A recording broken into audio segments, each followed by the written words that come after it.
Hello, my name is Raphael Christofano Avianto. My name is 015412000048. Today, I will talk about on what I have learned in this marketing for hospitality and tourism class up until this point.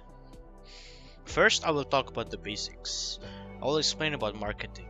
So, what is marketing? Marketing is a process where a company wants to know the customer's needs in order for them to produce the correct products and services to ensure that the customers are satisfied. There are four concepts that helps companies to meet their customers' needs. They are product concept, selling concept, marketing concept, and societal concept. First, I will talk about the product concept. It is a product-focused strategy in where management's focus is to improve their products rather than using the marketing strategies. This has one thing in mind, that they're hoping that their product will somehow fit the demand.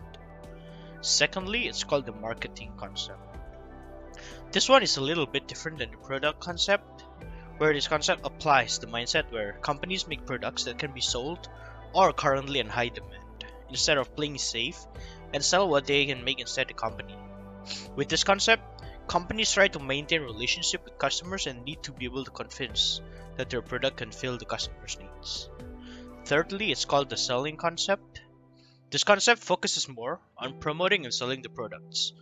The focus here is to increase profit through mass selling and heavy promotion, because they think that the customers won't interact with the company unless the product is heavily promoted and spread out. The last concept is the societal concept. This concept focuses heavily on long-term effects of their products.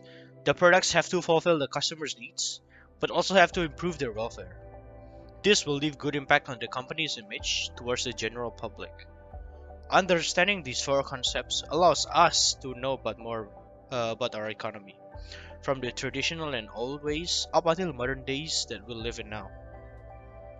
The next thing that we must understand is the history of our economic stages.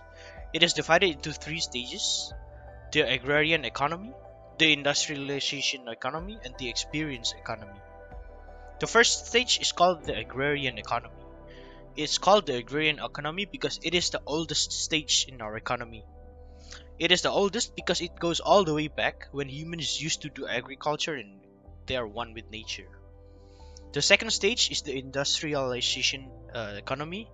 Humans have moved past agriculture and start to focus on manufacturing goods and products.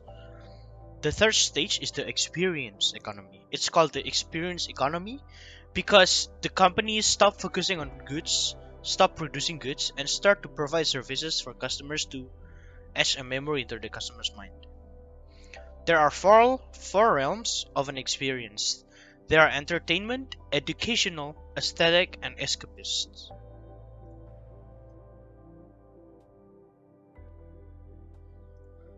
Next, I will talk about the external forces in the hospitality and tourism industry. They are a growing impact of globalization, growth of the internet, quick income growth in developing countries, huge economic emergence of China and India, international terrorism, global instability, and its negative effects on international tourism. There's also the global warming and climate changes. Other than that, there is also external environment that impacts on the way business is conducted. They are political and legal, economic, environmental, socio-cultural, and technological. First is the examples of political and legal factors. They are environmental legislation, national and regional policy, and employment law.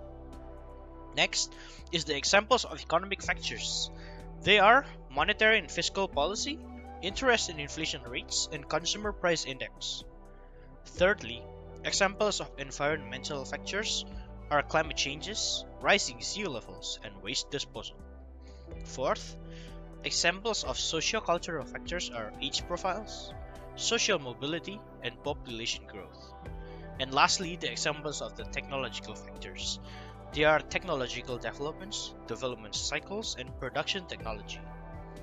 Other than external environments, there is also internal environments. They are organization environments, buyers and suppliers, potential entrants and substitutes, intermediaries, and competition and competitiveness.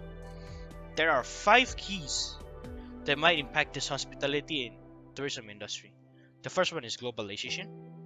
The second one is contribution, where a much deeper awareness of tourism influence on nature, society, and the community and the economy is needed. The third one is balance, which explains that the basic principles of sustainability and greater awareness of the environment can be seen from the number of population. The next one is adaptability, where tourism and hospitality needs to adapt according to the climate changes. And the last one is self-control. It has a meaning that tourism managers and hospitality assets need to respect the market conditions.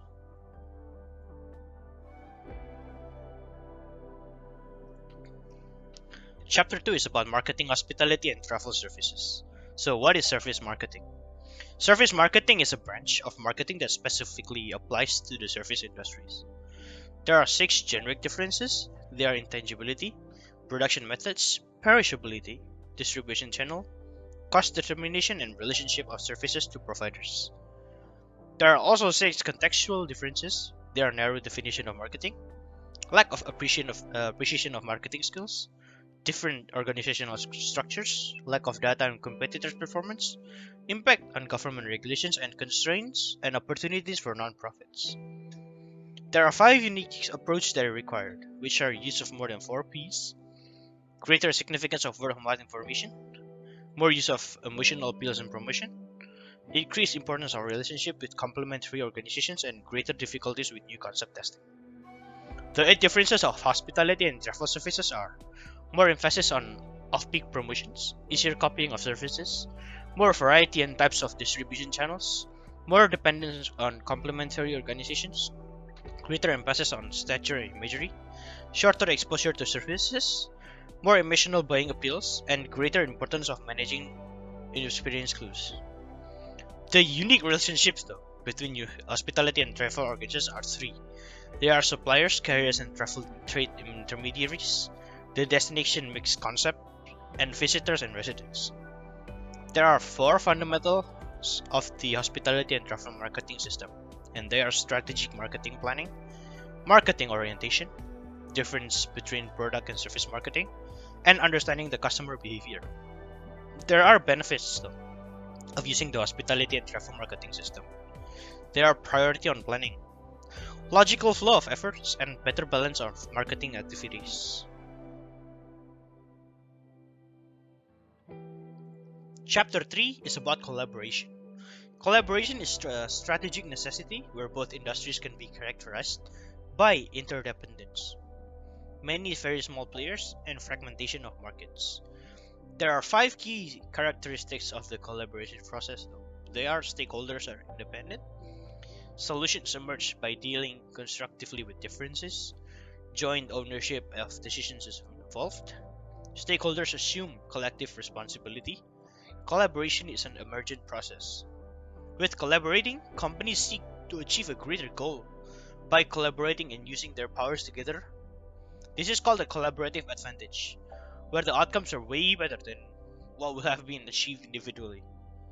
There are 3 theories of collaboration. They are resource dependency, second best, and transaction cost. Resource dependency is when one organization is in need of the resource from others to succeed. Second best, however, is a balance to the loss of autonomy that is involved in the collaboration process with the opportunity to gain access to critical resources. Transaction cost is where the actual cost of conducting business is reduced to and done in a collaborative manner. There are 3 types of collaborations. They are horizontal, vertical, and diagonal. Horizontal is where a collaboration takes place between 2 organizations at the same level. Vertical is where a collaboration takes place between the suppliers and its buyers. And last one is diagonal, which is a collaboration between organizations in different sectors or industries. There are 3 stages of collaborations. There are problem setting, direction setting, and implementation. Problem setting is where the key stakeholders are identified before collaborating.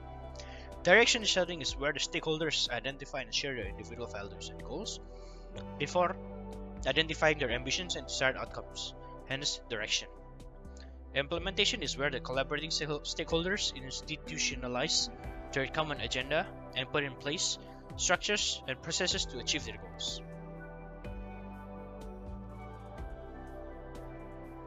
Chapter 4 talks about partnerships, networking, and relationships. A partnership is where two or more parties collaboratively offer their resources and assets to achieve their goals.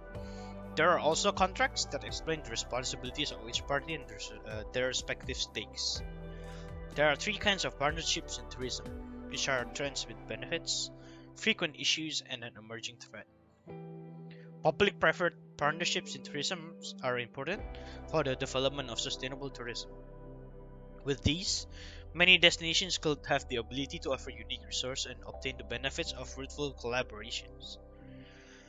Tour operators participate in a highly competitive market. They procure and develop partnerships, and partners play a critical role in supplying tour operators to keep them in business. Next, I will talk about alliances. Alliances are an integral and fundamental element of air travel. An airline alliance is an agreement between two or more airlines with the intention of bettering each party through cooperation. There are four advantages of alliances: learning necessary skills and obtaining certain capabilities from their partner, reduced costs, members can cooperate instead of competing, and improve influence and position.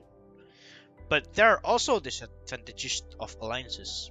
You have to share resources and profits, you have to share your knowledge and skills, potential competitions, airlines must acquire the demands and standards that an alliance holds, and consumer disadvantage. And lastly, it's consortium. Consortium is an agreement between various hotels that allow the partners to pool, acquire, and utilize resources at a cheaper cost. There are three advantages of consortium: increasing occupancy rates, reducing administrative costs, reach many more customer markets. There are also disadvantages of consortium.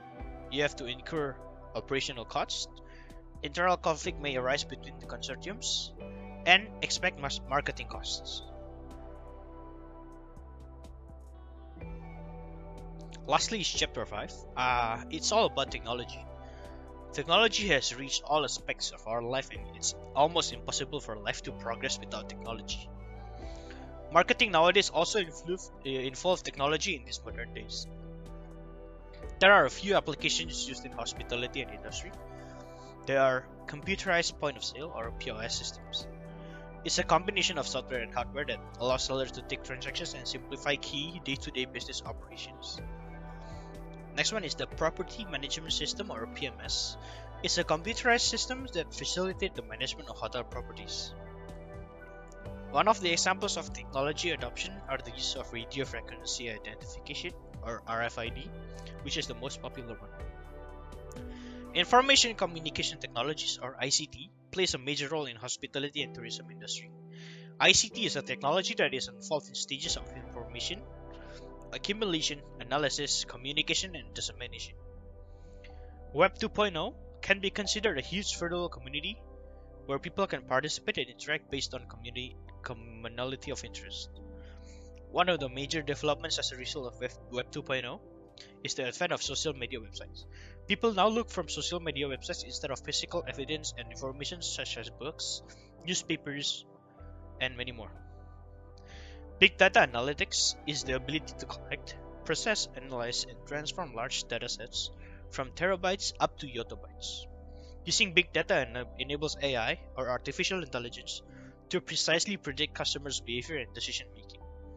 It is also can be used to identify customer satisfaction levels through analysis of the content of the web or a few websites from a restaurant or hotel at a business level to destination management at the macro level. Thank you.